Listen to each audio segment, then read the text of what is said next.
Exhibit opens this evening at the Connecticut River Museum in Essex. It's called Rising Waters, and it takes a look at the history of flooding along the river. It's a topic that keeps making headlines.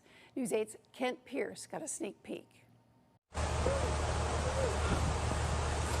Some of the biggest news stories in the past few years have been floods. Now there's a new exhibit at the Connecticut River Museum devoted to flooding. The river was actually created by flooding thousands of years ago when northern Connecticut was a giant glacial lake.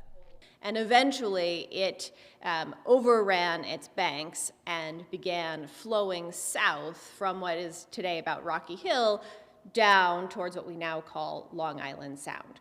The exhibit is called Rising Waters, and it includes many photos of the damage from floods in 1936 and 1938. And their damage was extreme. The cost was horrible. Lives were lost. Structures were lost. Now, of course, the flooding is largely a natural event, but mankind has had an impact on the Connecticut River and how it floods, especially in the last 100 years. The 1936 flood put much of Hartford underwater, so leaders decided to make some changes, building levees, burying the Park River underground. But floods still impact communities on the Connecticut River. We saw that 2 years ago when rare summer floods devastated many farms. Now people are looking at more natural ways to control the water.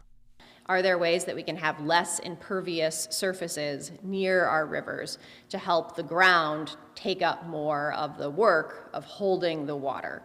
The exhibit runs until August 3rd, and the museum hopes to get people talking about floods. To bring people together, to start to have some of those conversations, to plant some seeds and to think about where do we go from here. The museum building itself was inundated with water back in the 1930s, and the question is, with water levels rising globally, how can we keep that from happening again? In Essex, Kent Pierce, News 8.